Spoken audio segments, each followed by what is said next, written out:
Wisecrack is released weekly and brought to you absolutely free. But if you want to hear the whole season right now, it's available ad-free on Tenderfoot Plus. For more information, check out the show notes. Enjoy the episode. The views and opinions expressed in this podcast are solely those of the podcast author or individuals participating in the podcast and do not represent those of iHeartRadio, Tenderfoot TV, or their employees. This podcast also contains subject matter which may not be suitable for everyone. Listener discretion is advised.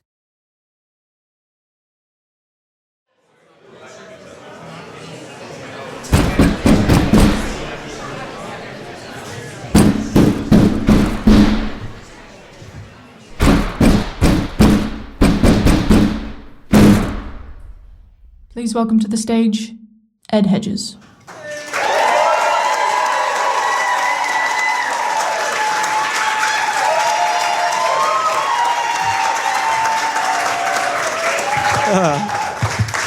Hello. My name's Ed. I woke up to that noise coming from my front door on the 22nd of July 2015, and we're going to talk about that in a minute. But first, hello. How are you? You well? Yeah, good. You seem lovely. I've seen you've fucked up the bar, which is nice.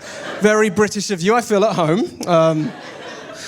This is already my favourite city on the face of the earth because... It was pouring in Scotland. One of those surprise summer storms that barges in like an uninvited guest, sending all the tourists running for cover. I was just trying to make the best of my vacation, so I slipped into a makeshift comedy club off of Southbridge Street. It smelled of mildew and beer, but the mood was warm, all thanks to a man on stage. I just normally do straight stand-up, but this is a bit different. Just be calm. It's going to be fine. I'm not one of those comedians that picks on people at all, you know? Like, there's some comedians that come out on stage and they're like, hey, what's that in your drink? Cum? I'm not that guy. I'm going to tell you a story, right? And it's going to be one story all the way through. And there's a few things I need you to know about this story before we kick off. It's true. Everything I'm going to tell you is completely true, apart from three things. There are three lies in this story. I'm going to tell three lies. It just helps it move a little bit better. Is that okay with you? Yeah. Cool. Okay. And what I'm going to do is when I tell a lie, I'm instantly going to say, that was a lie. And no one needs to believe a lie for long. The thing is, I walked in the show that night seeking a brief escape, a quick laugh while the rain passed. But what I found was a story, one that would shape my life for the next 9 years.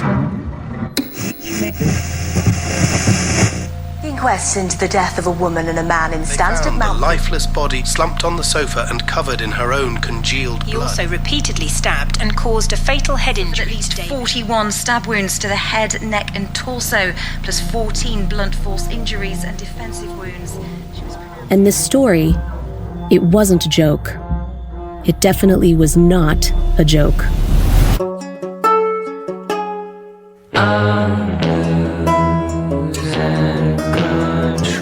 From Tenderfoot TV, I'm Jodi Tovay, and this is Wisecrack.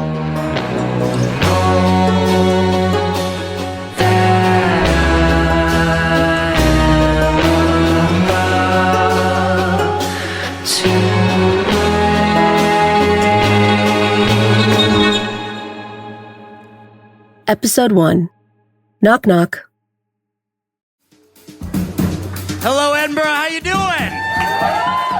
Hell yeah. How you doing? It's good to be here. The Edinburgh Fringe is the largest performing arts festival in the world, attracting some 3 million people to Scotland's capital each year. One time I was at a bar that closed early because a guy got in a fist fight with his mom. That's how it's going down. For a few weeks each August, every spare pantry and broom closet in town is turned into a performing arts venue. Anyone with a dream of becoming famous rushes to get their turn in front of the mic. I was in town to enjoy the festival, a Scottish vacation to beat the Atlanta heat, and to take a breather from my job. I'm a freelance television producer. Most of my career is focused on true crime stories, and week after week of studying the complex criminal minds of murderers, well, it can wear you down. I needed a break. When the storm hit, I ducked into this 1830s drapery warehouse that had been temporarily transformed into a comedy club. And that's where I saw Edd Hedges perform for the first time. I think before you crack on with the show properly, I should talk about me a little bit, so I'm not just a weirdo on stage telling you a story. My name is Ed. Everyone say hello, Ed. Hello. I'm a comedian. I'm from the UK. I'm from a little village, a very small village, just outside of London. You wouldn't have heard of it. It's called Saffron. There's not a lot there, like 4,000, 5,000 people there. I'm from a very rural background myself. My dad is a farmer, and my mum is a cousin, so it's not like, not loads going on. It's not a super jumping place. I spent my whole life until I was 18 in this little village, and I was the most popular kid in the school, and that is the first lie of the show. See how it's going to work? It's going to be fine. You're going to be fine. I sat in the back of the room, blotting my wet hair with a cocktail napkin. The seats were about half full, I'd say 30 or 40 people. I remember thinking to myself two things. This kid has this tired, soaked audience eating out of his hand, confident in his comic timing. And the second thing I remember thinking is, why did he tell us he was going to lie? Comedy at its roots is about exaggerating reality, distorting the truth so you can laugh at it. I mean, no one comes to a comedy show expecting the unvarnished truth. So why does this comedian feel the need to tell us that?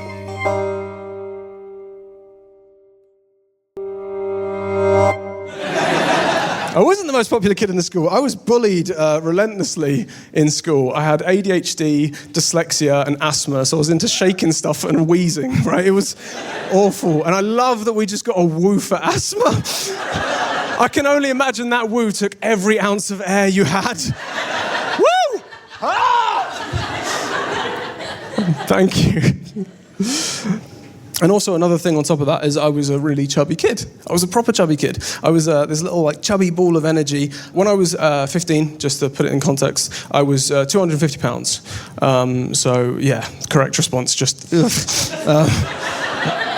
your mum didn't do a good job, did she? Don't know that. Ed is anything but 250 pounds. He's actually quite fit, with these soft brown eyes and a mop of curls. Like many young comedians, he's got a bit of a mischievous aura, but there's an undeniable charm about him, the kind that when he grins, you can't help but smile back. The weird thing about it was I was bullied my entire childhood in the village by one guy. I had one bully from like kindergarten to the end of my school career, the same guy, which a lot of people think is quite sad. I think it's sweet. I think that's so nice. Like he saw me and he was like, "It's you. You're the one. I'm gonna make your life hell for like 10 years. His name was Ryan Goddard. Just like a manly name, Goddard. He was perfect. Ryan Goddard was perfect. He was he was like alpha, like a specimen. He was pretty. He had like long blonde hair.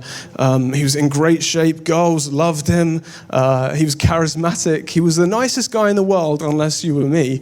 He was athletic. He was pretty. He always had a tan, even in winter. In the UK, it's unheard of. He was brilliant at most things, and I simply wasn't. I just wasn't. The worst thing about it was he lived like 4 doors down from me for my entire childhood. So what he would do, he'd wait at the end of his garden for when I was walking to the school bus, and he would just bully me. One time, there was like a 3-week period where he'd go to the local bakery before school, which is like a 6 a.m. commitment. He'd buy donuts, and he'd pelt me with them from the bridge. But here's the thing, I'm ashamed to say it. He got them so early, they were really like fresh and good. And every time they'd hit me, I'd be like, oh, that's good stuff. So eventually, I got really good at catching the donuts. And my catching got so good, I got on the cricket team, which is like, hey! To the point where Keith, the cricket coach, was like, Ed, we're going to give you a game. Your catching and breasts have increased massively. I wasn't good. Ryan was good. Ryan was like everything I wanted to be. Even though he bullied me, I wanted to be like him. And he was so good at sport. I was always jealous that he was good at sport. I've never been good at sport, ever. I've never played a sports game, really. I've never won a sport. I've won one award in my entire life for sports. I'll tell you about that really quickly. It was called the Jack Petchey Clubman of the Year. You wouldn't have heard of it. The award was formulated by a man called Jack Petchey. He's like a businessman in my little area of the world who was, like, I don't want to say disgraced, right? But he was what we'll call a naughty businessman, right? Like, he gave the award to people that had helped out with sports clubs or sports association in a non-sporting way. Right? So, and basically, what it was meant for was people with like severe life-changing disabilities and really elderly people that had been a huge part of their community. And on the Jack Petchey website to this day, you can see 12 people that have severe disabilities, some older people, and then just one chubby kid that can't catch real good. Right. I was given this award. I couldn't catch because of the dyslexia and the asthma and the ADHD. I just had no hand-eye coordination. I couldn't read ball, I couldn't catch ball, I couldn't breathe ball. It wasn't good for me, right? So I won the Jack Petchey Award, is what I'm saying. Won the Jack Petchey Award, and the guy comes to my house, my cricket coach comes to my house. Now, a few facts about the story. My cricket coach is a 74-year-old man in like the early noughties when this happens. He comes to my house, he takes a photo of me in my front room holding the award. Proudest day of my life so far. He goes away, and he then sends that photo to the editor of the newspaper. The editor of the local newspaper was a man called Edd Hedges. Edd Hedges was a 78-year-old man. The reason I'm telling you their ages isn't through any kind of ageism. It's because in the early noughties, these men didn't know how emails worked. So when Keith sent David the headshot of me for the newspaper, he said, "David, here is Edd Hedges, our Jack Petchey award winner for this year. I'm ashamed to be sending you this photo. As you can see, he is drastically overweight. He has multiple chins and breasts."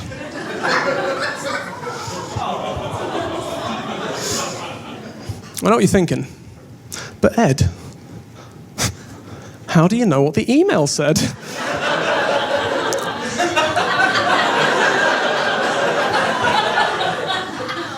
David Hedges saw that email and thought, here is the photo and article for the front page of the paper. It ran for 2 weeks, but the scars have lasted a lifetime. The worst part about it was at the bottom of the email he sent to David Hedges, he said, "Should you require a quote from Mr. Hedges, here is his full phone number and address." So for like and you can Google this shit, Google the Hearts and Essex Observer, look around 2004, it's there still. Because they had my number for like 2 weeks, I'd get home from school and my mum would be on the phone and she'd go, "Breasts, darling, it's for you." And I'd have to stand there and be like, "Thank you for your compliment on my breasts and cricket." I didn't have a great time growing up there. Suddenly, it's not just a comedy show, but a shared moment of human existence. I grew up in suburban Georgia, which wasn't always easy for a girl adopted from South Korea. My experience of looking different and treated terribly in some cases is pretty unique. I mean, I was put in speech therapy classes for not sounding Southern enough. But being bullied and intimidated as a child seems to be an international language. And Ed's courage to tell his cringy stories in front of strangers, he gives us permission to laugh at our painful pasts. When I turned 18, I started comedy and I moved away from the village. I moved to London and it changed. Like when I moved, I had no friends and now I have 3 friends. So it was like, thank you. I didn't go back to my village, ever, really. My brothers both live outside of the village I'm from, and I'd see my family when they'd visit my brothers. And so in 2015, I'm sitting in my apartment in London, minding my own business. I've just got back from a gig, I've got my feet up on the table. I get a call from our local counsellor, and they call me and they say, "Ed, we've seen that you're a comedian and you're doing quite well. And we've seen in newspapers, on the internet, you're gigging all over the place. We want to invite you back to the village to do a charity show for us. We're building a thing for the kids at the local school and we need to raise money, so we're going to do a big show in the village hall." I thought about it and I was like, I don't like my village, but this could be a really nice experience to go and see all the people that I kind of grew up with, but as an adult that's gone out into the world and sort of achieved something, I thought that'd be quite cathartic. That might be good for me. So I said, yeah, I would love to come. I would love to perform. So on 22nd of July 2015, I go back to the village. I get in at about 8. The show's at 9, but I get in and I park outside of the venue. I just sort of sit in my car. I'm a bit nervous to go in, but then I do go in, and I'm scared everyone's going to be like a dick to me still, but they're lovely. And I had a brilliant time, and it was great. I stuck around for some drinks. I drank with my old school teachers, some people I used to know from my childhood. About 10:30, I leave the gig, and I've had a drink, so I leave my car at the village hall where the gig was, and I walk down the road into the village, and I go to my parents' house. I haven't been there for years and years. I go down all the streets that I used to walk down as a kid, and it's lovely. Like, it's the best. I'm a grown-up now. I've travelled the world a little bit. I've got friends. I get to my house about 10:30-ish, 20 to 11-ish. I walk up to the front door. I see the keyhole. I'm too drunk for that. See, I'm not properly smashed, but it's dark and there's no streetlights in my village, and I just couldn't be asked for this.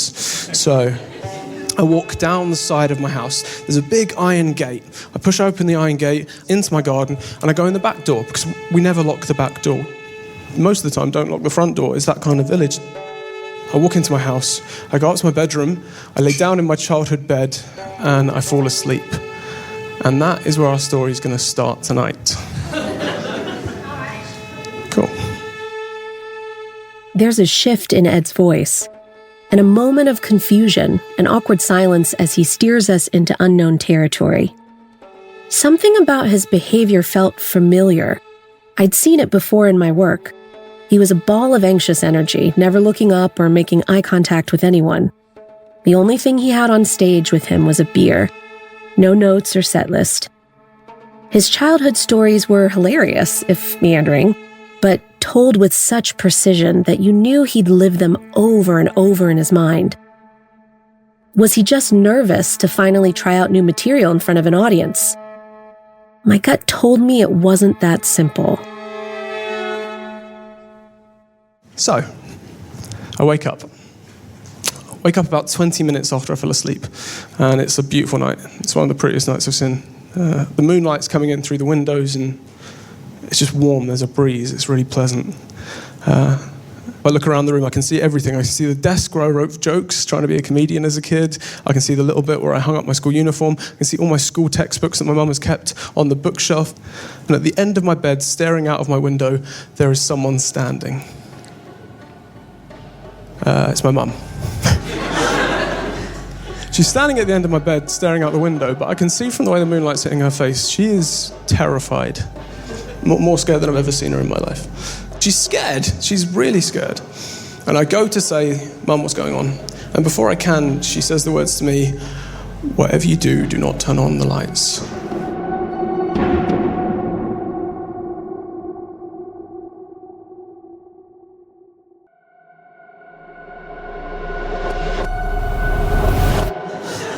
My mum. She gets confused a lot, which is why on that night, when I saw her at the end of the bed, I wasn't really worried. My little village that I'm from, there's a lot... I made this recording of Ed's set several months after I first saw him on stage, but it's virtually unchanged since that night in Scotland. The brilliance of Ed's storytelling is the second he feels the audience pulling away in fear or confusion, he brings them right back with humility and humor. I thought she'd gotten confused, so she had no reason to say that. Our village is the quietest place in the world. It doesn't have a train station. It has one shop. It had a post office, but it literally fell down. The worst thing in our village is like fucking hoodlums, like bored kids.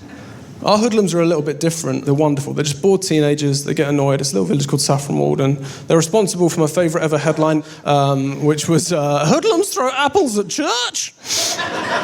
Front page news, weeks. They're brilliant. There's a group of 4 11-year-old boys that call themselves the Saffron Selection, which is the best gangster name in the world, isn't it? It makes them sound like a packet of biscuits. It's brilliant. They want to be gangsters, but they don't know how. No one's ever taught them. They tried to mug me when I was a kid. They tried to mug me, and they failed. See if you can spot where they ruined the mugging. A kid came up to me quite late at night, and he went, "Oi, dickhead, why don't you give me your fucking money, please?"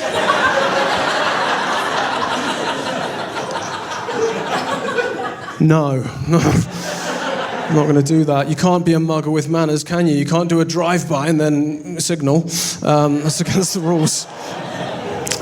His friend tried to get some street cred back for his little mate, but they were posh, so he ruined it. He went, listen, bruv, yeah? Don't you dare badmouth my man again, yeah? Don't you dare disrespect Sebastian. No.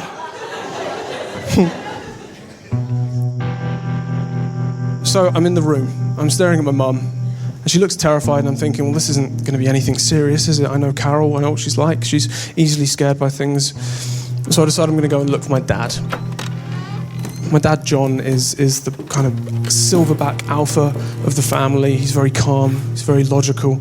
I go out into the hallway, and it's pretty. It's a pretty night. You know when you see light and there's little specks of dust in the air and it kind of makes everything feel a little bit magical? It had that kind of effect. I thought that was magical until I told this story in Scotland and a woman was like, you're aware that's dead skin? And I was like, eh.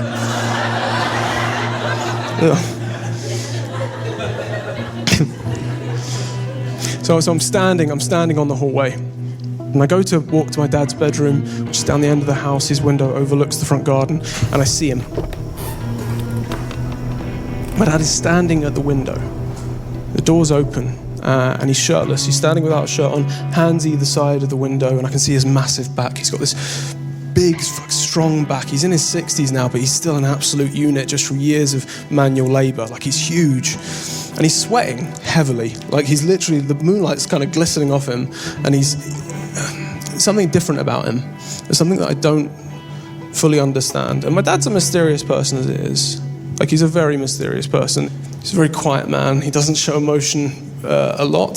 The happiest I've ever seen him is when he got new windows for the house. That was it. He got sold windows by an infomercial of like a really angry red-faced man that was like, do you love your family and hate the French? And Dad was like, yep. Yep. The infomercial was like, buy the Titan 17 windows. They're bulletproof, they're bomb-proof. We live in the middle of nowhere. Because he's talking about them for weeks. And one day I come home from school and there's a man fitting the windows. We have to get a man to fit the windows, side note, because my dad, while he is an alpha male and like a physical builder, farmer, labourer guy, he can't do technical things. He can't work screws. His hands are too big for screwdrivers. He ruins every DIY thing he does.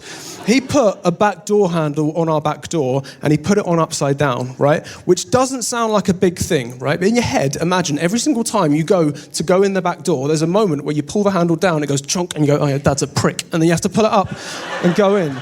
It really wears you down every summer. Tunk, tunk. Ugh. So the guy fits the windows and Dad and me stand back on the lawn and he's like, look at them. Titan 17. Glorious. They're strong, they're reliable, they're good for the family. I was like, I agree, they are the son you wish you had. And on that night, in front of him when he was standing at the window looking at the front garden, I couldn't tell what he was feeling. That's scary to me, because growing up I've become an expert in this man. I know everything about him. I know the way he moves. I know the way his eyes look when he's a little bit annoyed. I have to know that because he doesn't say anything. He never tells us anything as a family. He doesn't share a single thing. Point in case, my dad's got 8 fingers. Missing 2 fingers, 1 off each hand, so he didn't learn his lesson. And until I was 17 years old, I didn't mention it. Like, occasionally I'd pass my brother on the hallway at Christmas as a kid, and I'd be like, Jack, have you seen Dad's hands? And he'd go, yeah. And then we wouldn't. Just wouldn't mention Dad's weird hooky hands. I was 17, I got invited to a house party. He dropped me off, proudest day of his life. His son was going to a house party to meet girls. He's going to be a normal boy for once. I get to the house party and I get dropped off at 8:30. At 8:40, I convince myself that the pretty girls are talking about me in the garden. I cry and I'm picked up at 9. So we're driving home. Me and John, in complete silence. And I want to talk to him. I want to talk to my dad. I've had a few drinks and I'm a little bit tipsy. I just want to connect with him in some way. We don't have a lot to talk about, me and John. We don't share any interests. He's a proper alpha sports male, and I'm me, so I'm not a real man. I don't know if you can tell by the everything about me, but I don't really connect with him, and I'm trying to think of what I can say to him, and I see his hands on the steering wheel, and I'm like, ask about that.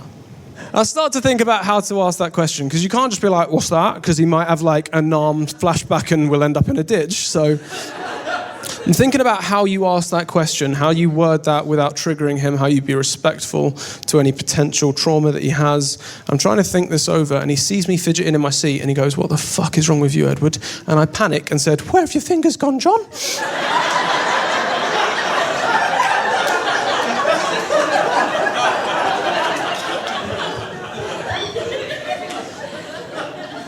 It's not how you ask that question, guys. He said, I cut him off. And I went, and we didn't talk about it again. Didn't talk about it again. Doesn't share anything. Doesn't tell anyone anything. Never let anyone in. Never show weakness. Keep your own shit to yourself. Do your job. Work hard. Pay for your family. Die. That's his thing. Get windows and you're done, right? That's all he worries about, right? He just doesn't let us know anything. And I'm staring at him on the hallway.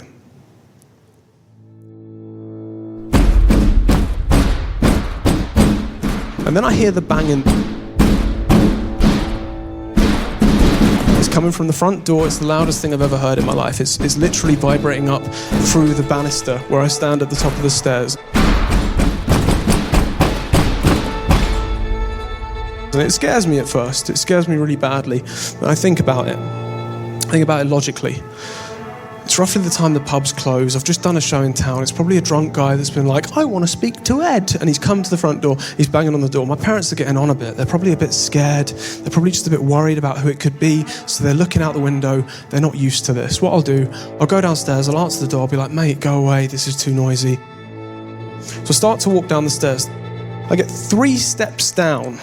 And my dad's hand comes over the banister, grabs me by the scruff of the neck, pins me against the wall, and he leans into my ear and he says, do not move and do not make a sound.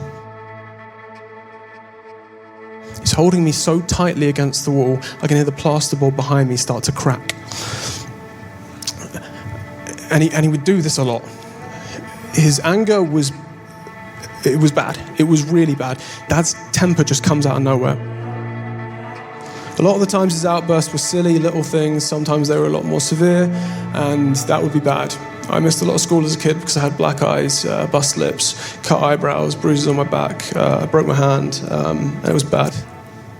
It was difficult. My dad had this thing. Whenever he'd have an outburst, he'd always make pancakes the next day. It sounds silly, but it's the only meal he knows how to make, and he didn't want to have to say sorry because then he has to acknowledge what he did. So if he did something bad, the next morning he'd wake up at 5 a.m, make a load of pancakes, leave them on the table. I'd wake up in the morning, I'd eat them, everything would be fine. That was the thing. If you eat the pancakes, everything is fine. Unwritten rule. I had to be so smart. He didn't express his emotions. He didn't tell anyone anything, so you had to read everything he did. I'm an expert in the man, is what I'm trying to say. I'm an expert in the man. I had to be. Suddenly, behind all the sarcasm and wit, you can see the young, chubby boy physically and mentally terrified by the men who inhabit his childhood. His bully, his friends, even his own father couldn't recognize his gentle spirit. And you can't help but feel for him. And the reason I'm telling you these stories is because I need you to know I couldn't tell what was happening. I'm confused because he's not angry. He's pinning me against the wall and he's not angry at all. I can't tell what he is. Mom comes out of my room and she says, John, put him down. He lets go of me. I slide down the wall. I stand up and I walk into my room. I'm a little bit teary-eyed, a little bit shaken up. I shut the door behind me in my room and I think, right, what has happened here? Banging's ringing through the house. Whoever's in the front garden, whatever's in the front garden. At this stage, I don't know how many people, how many things, what it could be, but my dad is looking at it and he won't go downstairs. It doesn't make sense. So I think, right, I'm going to call the police. I'll find out what's going on. And the way the police work in our village, because it's quite small, we have one police officer that drives around all the villages all the time and basically just looks after farming matters, to be honest. Like, a farmer will call up and be like, there's a ghost in my garden and it's a sheep and everything's fine. I call the police, it rings a couple of times, someone answers. I said, hey, my name's Ed, I'm calling from 40 Bentfield Avenue. Someone's banging on our front door, I think he's a drunk, but my parents are acting really weird and it's kind of shaking me up. Could you send an officer down just to check this out? And the person on the other end of the phone says, I'm sorry, where did you say you were calling from? I said, 40 Bentfield Avenue, just in Saffron Walden. And the officer says, Mr. Hedges, we are very aware of the situation. Please barricade yourself inside the house and do not engage with anyone you meet. And then they hang up.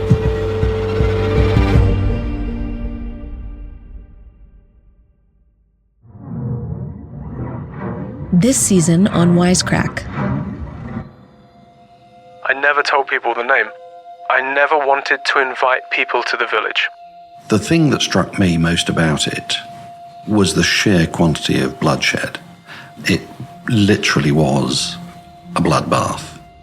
That doesn't sound like a police officer. Doesn't sound like a police officer to me. He didn't do that. So when I found out, what happened, it was more, holy shit, he did it. And he got really defensive and was like, oh, you don't trust me. And I was like, that sounds like what liars do when they're caught out on a lie. I don't understand what happened to trigger that guy, because he was hyperactive, but he wasn't a killer. Get all your knives, all the sharp knives, and put them away. Put them somewhere else. This is one of those things where you take my word or you don't. So you're saying this isn't safe? I personally would not go there. Or please bring someone with you. Episode 2 will release next week, but you can binge the rest of the season right now, completely ad-free, by subscribing to Tenderfoot Plus on Apple Podcasts or at tenderfootplus.com.